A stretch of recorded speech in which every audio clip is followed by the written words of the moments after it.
देखो हमने कल पढ़ा था कि अगर हम प्रबल अम्ल को, ध्यान से सुनना, अगर हमारे पास प्रबल अम्ल है, प्रबल अम्ल को हम किससे अभिक्रिया करवाते हैं? प्रबल क्षार से। तो कैसा लवण बनता है वो? उदासीन लवण बनता है ना, मतलब एक लवण बनता है और क्या बनता है जी? जल। ओके,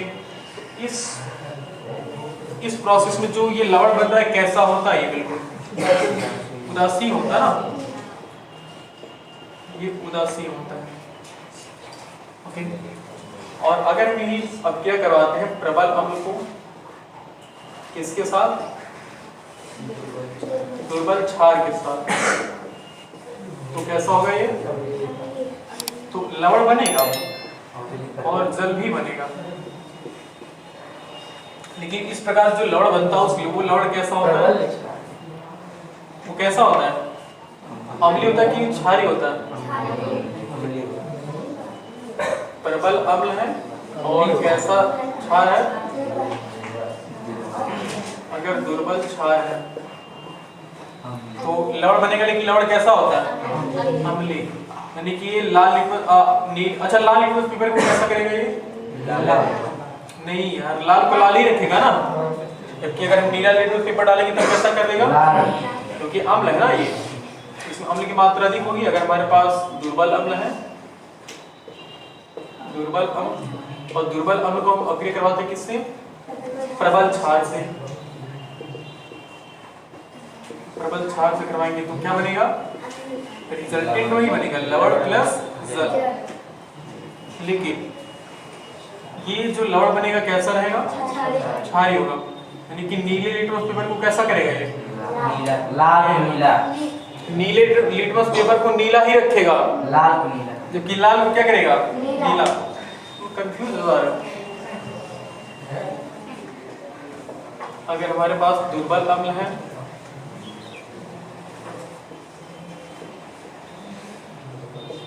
प्लस दुर्बल क्षार, दोनों के दोनों दुर्बल है, तो कैसा बनेगा लवण? लवण प्लस जल। और ये लवण कैसा बनता है? उदासीन होगा ना, मतलब क्या ये अम्लीय क्षारीय होगा? नहीं होगा ना, ना तो ये अम्लीय होगा ना तो ये क्षारीय होगा। अब अच्छा, इन सभी अभिक्रिया को हम कौन सी अभिक्रिया बोलेंगे? इन सभी अभिक्रिया को हम उदासीनीकरण अभिक्रिया बोलेंगे ना। देखो ये अगर हम देखें तो इसका पीएच मान कितना होगा? तो इसमें जो लवण बनेगा इस लवण का पीएच मान कितना होगा? इसका पीएच मान 7 होगा। 7 से कम, 7 से ज्यादा कितना होगा? 7 नहीं होगा ना, क्योंकि इस पीएच मतलब ये कैसा है? लवण उदासीन है। इसका जो पीएच मान निकलेगा वो बिल्कुल कितना आएगा? 7 आएगा। क्या हुआ? बात कर रहे हैं। इसका पीएच मान क्या होगा? सोचो, अम्लीय है ना, तो 7 से कम होगा ना, तो पीएच मान लेस देन 7। इसका पीएच मान कितना होगा? 7 से अधिक होगा। ओके, पीएच मान ग्रेटर देन 7। इसका पीएच मान कितना होगा? 7। पीएच मान लगभग 7 के बराबर होगा ना। देखो लगभग 7 के बराबर होगा, थोड़ा सा अलग रखना पड़ेगा, क्योंकि जरूरी है कि उदासीन हो तो प्योर उदासीन बनता है, मतलब ऐसा होता है, बस याद रखना। ठीक है। अब एक और चीज है कि अगर हम जब अम्ल में क्या मिलाते हैं, जब अम्ल में हम क्षार मिलाते हैं तो लवण और जल बनता है। लेकिन जब हम अम्ल को क्षार में मिलाते हैं, मान लो कि हमारे पास बीकर है, उसमें हम अम्ल और क्षार मिलाएंगे तो बीकर गर्म हो जाता है, मतलब उसमें से कुछ उष्मा निकलती है, उसी को हम बोलते हैं उदासीनीकरण उष्मा। कौन सी उष्मा बोलते हैं? उदासीनीकरण उष्मा। मतलब उदासीन बनाने के लिए जब जो अभिक्रिया करते हैं उसके बाद जो उष्मा निकलती है उसी उष्मा को हम क्या बोलते हैं? उदासीनीकरण उष्मा बोलते हैं। यानी कि न्यूट्रलाइजेशन और heat of neutralization, heat of neutralisation.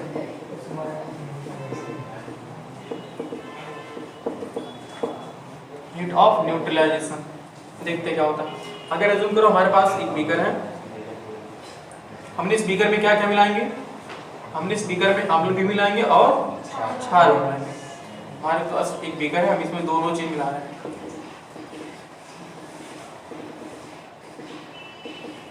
ऐसा सोचो कि हम इधर से अम्ल मिला रहे हैं, अम्ल भी प्रबल अम्ल मिला रहे हैं। कैसा अम्ल मिला रहे हैं? प्रबल मिला रहे हैं। प्रबल अम्ल मिला रहे हैं और इधर से क्या मिला रहे हैं, प्रबल क्षार, तभी तो उदासीनीकरण क्रिया होगी ना जी। इसके बीच में जो बनेगा वो कैसा होगा, वो क्या होगा, वो लवण बनेगा ना। इसके बीच में जो ये बनेगा मतलब जो उत्पाद इसका मिलेगा तो वो उत्पाद कैसा रहेगा, जो प्रोडक्ट रहेगा वो कैसा रहेगा, वो लवण भी रहेगा और जल भी रहेगा ना। ये लवण भी रहेगा और साथ में जल भी बनेगा।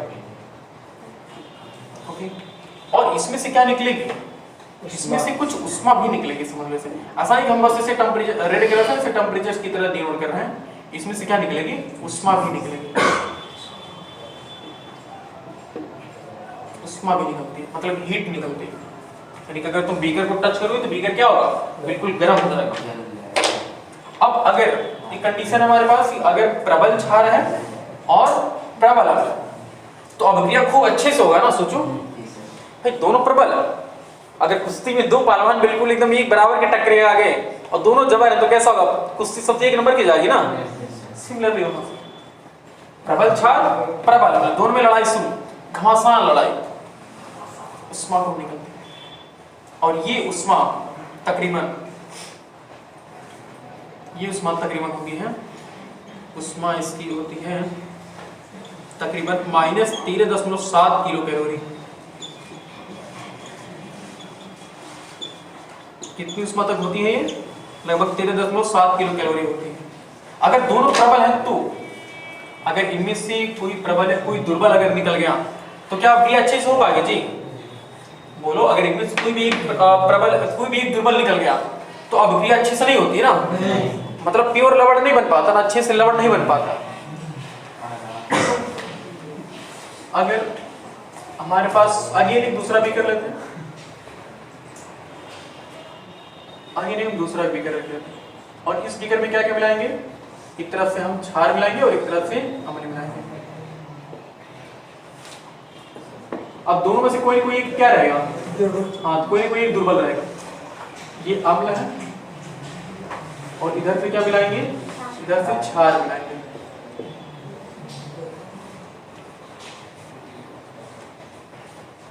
या तो क्षार दुर्बल हो या तो अम्ल दुर्बल हो। देखो हम दोनों को नहीं लिख रहे, हम सिर्फ एक को लिख रहे, या तो क्षार दुर्बल होगा या फिर अम्ल दुर्बल होगा। या तो मैं लड्डू खाऊंगा या मैं बर्फी खाऊंगा, मतलब एक का चीज खाऊंगा ना जी। तो या तो क्षार दुर्बल हो या अम्ल दुर्बल हो, सिर्फ एक ही दुर्बल होना चाहिए ना। अरे कोई कहे कि मैं या तो लड्डू खाऊंगा या बर्फी खाऊंगा, मतलब क्या, वो एक ही चीज खाएगा ना, वो खाएगा बस एक ही चीज खाएगा। जब या लगा दे रहा ना कि या तो लड्डू या बर्फी, तो दोनों में से कोई ना कोई एक ही खाएगा। तो उसी तरह से हम या तो दुर्बल क्षार रहेगा या तो फिर दुर्बल अम्ल रहेगा, दोनों में से कोई ना कोई एक दुर्बल रहेगा, दोनों में से कोई ना कोई क्या रहेगा, दुर्बल रहेगा। अब हम इसको अभिक्रिया करवाते हैं। अब देखते हैं कि अभिक्रिया कैसे हो रही है। तो लवण बनेगा, ये है लवण बन गया, और क्या बनेगा, और जल भी बनेगा। क्या उसमें निकलेगी, बिल्कुल निकलेगी भाई। एक पहलवान जबर दूसरा पहलवान जबर नहीं तो फिर लड़ाई तो होगी, तो जल्दी खत्म हो जाएगी। तो उसमें तो निकलनी है, कन्फर्म है। लेकिन ये उसमें क्या होगी, इससे कम होगी ना। बोलो जी, दोनों जब प्रबल थे तो उसमें ज्यादा निकल रहे। Yes sir. अब इनमें से कोई भी एक दुर्बल है तो उसमें कैसी होगी, थोड़ी सी कमजोर, लेकिन इसमें से भी उष्मा निकलेगी, उष्मा इसमें से भी जनरेट होगी, हीट जनरेट होगी, हीट निकलेगी, उष्मा उत्पन्न होगी। लेकिन इसमें जो उत्पन्न उष्मा होगी, उत्पन्न उष्मा और ये उष्मा किससे कम होगी, ये लेस देन -13.7 किलो कैलोरी। मतलब समझ पा रहे हो, ये उष्मा थोड़ी सी कम होगी, किससे कम होगी, किससे, प्रबल वाले से ना। प्रबल क्षार जब प्रबल अम्ल को मिला रहे थे तो बिल्कुल लवण जो बन रहा था बिल्कुल कैसा था, ये बिल्कुल उदासीन था ना। बोलो, ये उदासीन है बिल्कुल। तो जो उष्मा निकलती है कितना निकलती है, उत्पन्न ऊष्मा होती है वो लगभग होती है तकरीबन -13.7 किलो कैलोरी होती है। लेकिन अगर वही इन दोनों में से अम्ल या क्षार में से कोई भी अगर ये दुर्बल हो गया तो ये ऊष्मा घट करके कितना मतलब इससे कम हो जाती है, -13.7 किलो कैलोरी से क्या होती है, थोड़ी कम हो जाती है। समझ पा रहे हो? ओके, यानी कि अगर हम इस बीकर को टच करेंगे और इस बीकर को टच करेंगे तो कौन ज्यादा गर्म रहेगा? पहला वाला ना, ये वाला थोड़ा कम गर्म रहेगा, इससे कम गर्म रहेगा। क्यों? क्योंकि इसमें एक दुर्बल है। और कम क्यों होता है? क्योंकि अभिक्रिया अच्छे से नहीं हो पाता ना। हम जितना इसमें जितना प्रबल क्षार डाल रहे हैं उतना मान लो कि हमने इस बार दुर्बल अम्ल डाल दिए इसमें, तो दुर्बल अम्ल डालने का मतलब क्या? हमने जितना क्षार डाला उतना क्षार क्या अच्छे से इसमें वियोजित हो पाया? नहीं। जितना हमने अम्ल डाला या फिर जितना हमने क्षार डाला क्या दोनों अच्छे से मिलकर के लवण बना पाए? नहीं। हमने कल देख रहे थे ना जी कि 70 थे तो 30 बच जा रहे थे, तो 30 बच जाते हैं, इसी की वजह से क्या होता है उसमें अच्छे से नहीं निकल पाती, मतलब अच्छे से अभिक्रिया नहीं हो पाती। समझ पा रहे हो? तो अब हमने समझ लिया ना कि ऊष्मा कैसे निकलती है। और उसके बाद अब थोड़ा सा हम बात करते हैं लेवल पे, यानी कि जो साल्ट बने होंगे। ये साल्ट हमने कितने प्रकार के देखे अब तक? 3 प्रकार के ना। एक हमने कैसा देखा है? उदासीन लवण,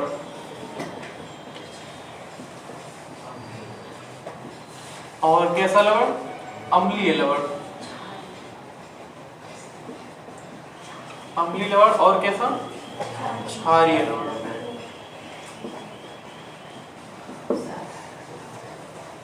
लवण का एक अच्छा एग्जांपल जैसे हमारे पास था, एक हमने एग्जांपल ऐसे देखा था कि जब हम HCl हमारे पास क्या मतलब प्रबल अम्ल है ना, HCl एक प्रबल अम्ल है जो कि है एक्वस यानी कि जलीय। जब इसको हम डालते हैं इसमें NaOH यानी कि सोडियम हाइड्रोक्साइड जो कि क्या होता है? एक प्रबल क्षार होता है। अब अभिक्रिया के पश्चात क्या बनता है? अभिक्रिया देखो कैसे होती है, एक मिनट। अगर हम इसको देखते हैं तो ये किसमें टूटता है? ये H+ में और Cl- में टूटता है ना, H+ और Cl- में टूटता है। और ये किसमें टूटता है? Na+ और Cl- में टूटता है। OH-, क्यों भड़क रहे हो? H- में टूटेगा। इसमें कौन किससे अभिक्रिया करता है? बोलो, कौन किससे अभिक्रिया करेगा? H+ किसके साथ जाता है? OH के साथ। और Cl किसके साथ जाएगा? NaCl। तो ये बना लेता है क्या? NaCl बना लेगा और प्लस क्या बनाएगा? H2O। अब अगर हम NaCl हमारे पास मिल गया ना, ये बिल्कुल साधारण सोडियम क्लोराइड क्या होता है? साधारण नमक होता है ना, ये साधारण नमक होता है, साधारण नमक होता है। ओके, अब हम इसको बना करके अपने घर लेकर आए NaCl। ओके, अब NaCl को अगर हम पानी में घोल दें, किसमें घोल दें? पानी में।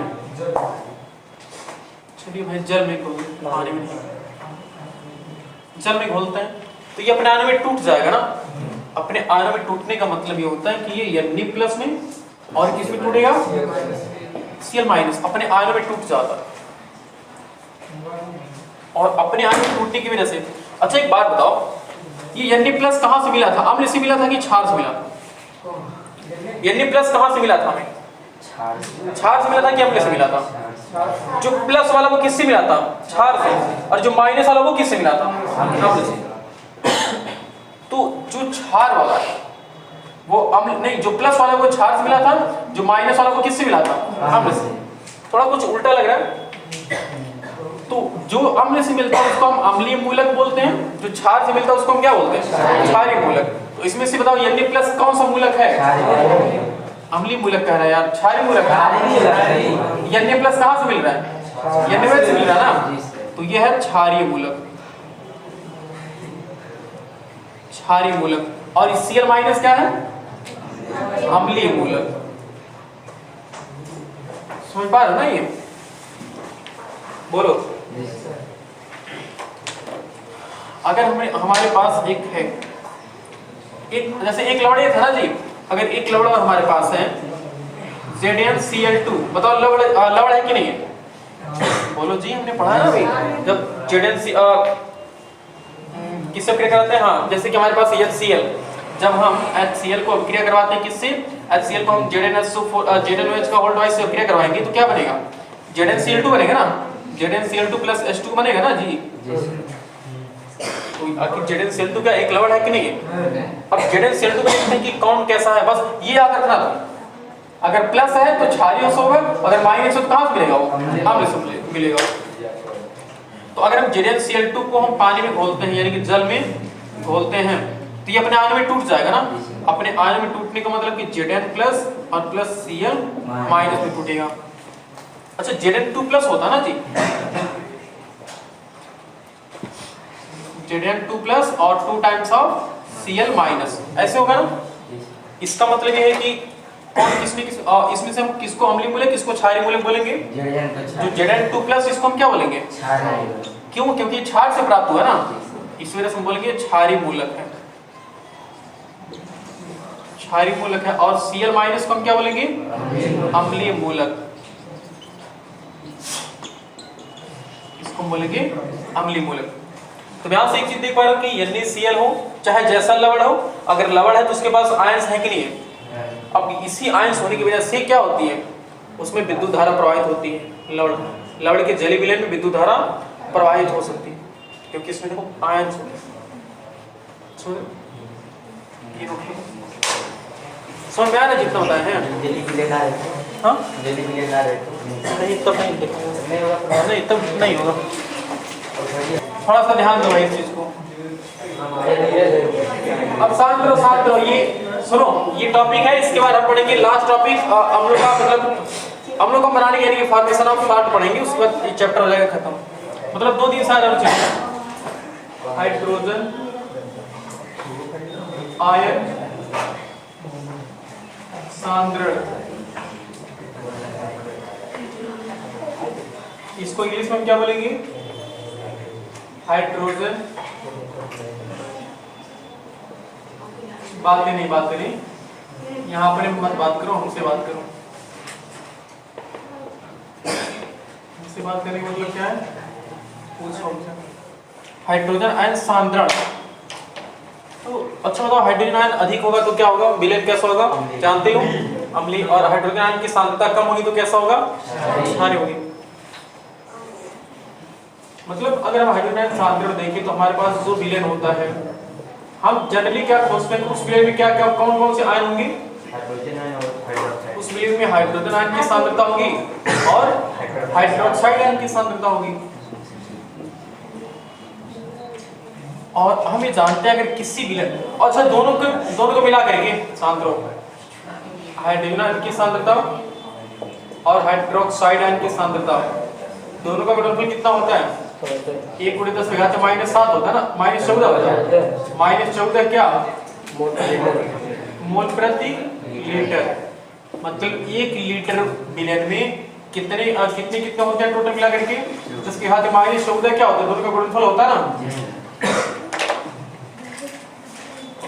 अगर सुनो हाइड्रोजन आयन की सांद्रता किसके बराबर हो जाए, 10⁻⁷ के बराबर हो जाए, इसका मतलब विलयन कैसा होगा भाई। अच्छा तो बताओ, जब हाइड्रोजन आयन की सांद्रता 10⁻⁷ हो जाएगी तो हाइड्रोक्साइड आयन की सांद्रता भी कितना हो जाएगी, 10⁻⁷ नहीं होगी ना, दोनों बराबर है, इसका मतलब विलयन कैसा होगा, विलयन उदासीन हो जाएगा ना, विलयन उदासीन हो जाएगा। ओके। और अगर हाइड्रोजन आयन की सांद्रता 10⁻⁷ से ज्यादा हो गई, अब थोड़ा सोचो जरा, जब हाइड्रोजन आयन की सांद्रता 10⁻⁷ से ज्यादा हो जाएगी तो हाइड्रोक्साइड आयन की सांद्रता कितना हो जाएगी, 10⁻⁷ से कम हो जाएगी ना, तो हाइड्रोक्साइड आयन की सांद्रता क्या हो जाएगी, 10⁻⁷ से कम हो जाएगी। सोच पा रहे हो ना इसीलिए भाई, जितना ज्यादा होगा उतना ही कम हो जाएगा ना। ओके, तब विलयन कैसा होगा सोचो जरा, यहाँ हाइड्रोजन आयन की सांद्रता अधिक है ना, तो हाइड्रोजन आयन की सांद्रता अधिक होने की वजह से विलयन कैसा होता है, अम्लीय होता है ना, विलयन कैसा रहेगा, अम्लीय।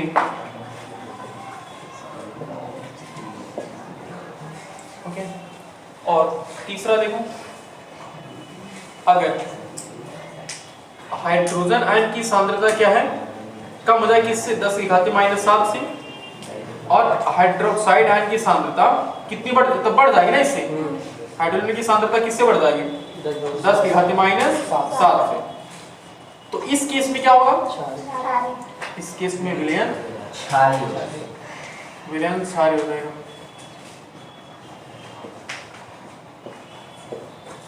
बस यह है हाइड्रोजन आयन सांद्रण के बारे में थोड़ा सा, मतलब अगर कोई विलयन है तो विलयन में दो चीज रहेंगी, हाइड्रोजन आयन और हाइड्रोक्साइड आयन। अगर हम अम्ल और क्षार की बात करें तो चैप्टर अम्लीय और क्षारीय जो है उल्टी हो गया। तो अगर हाइड्रोजन आयन की सांद्रता 10 की घात -7 है तो हाइड्रोक्साइड आयन की सांद्रता भी कितनी हो जाएगी 10 की घात -7। अरे दोनों सांद्रताएं बराबर, इसका मतलब क्या, विलयन एकदम उदासीन रहेगा ना, विलयन उदासीन रहेगा। अगर हाइड्रोजन आयन की सांद्रता 10 की घात -7 से ज्यादा हो जाए, मतलब हाइड्रोजन आयन की सांद्रता 10 की घात -7 से बढ़ जाती है, जब 10 की घात -7 से बढ़ जाएगी तो जाहिर सी बात है कि हाइड्रोक्साइड आयन की सांद्रता क्या हो जाएगी, घट जाएगी। तो जब हाइड्रोजन आयन की सांद्रता बढ़ी है और हाइड्रोक्साइड की सांद्रता घटी है, इसका मतलब विलयन कैसा दिखाएगा, विलयन अम्लीय प्रकृति को दिखाएगा। इसका उल्टा, अगर हाइड्रोजन आयन की सांद्रता कम है और हाइड्रोक्साइड आयन की सांद्रता अधिक है, इसका मतलब हाइड्रोक्साइड किसको प्रदर्शित करता है, क्षार ना, इसका मतलब क्षारीय प्रकृति कैसा होगा, बढ़ जाएगा। तो रिजल्टेंट ये होगा कि विलयन हमारे कैसा दिखाई देगा, क्षारीय। ठीक है ना। तो ये टॉपिक होता नहीं पर खत्म, बाकी हम लवण के परिवार के बारे में पढ़ने वाले हैं, ठीक है ना, यानी कि लवण के परिवार यानी कि फैमिली ऑफ साल्ट, और इसमें हम 5-6 लवण के बारे में पढ़ेंगे, ठीक है, जिसमें सबसे ज्यादा होगा हमारे पास NaCl रहेगा। और एक चीज होमवर्क हम तुमको दे दे रहे हैं, है टाइमिंग के पास, ये नोट करो, फिर हम होमवर्क और अच्छे से देते हैं। ये नोट करो दादा, ये नोट करो, ये नोट करो, बोले ये लास्ट टॉपिक कल पढ़ा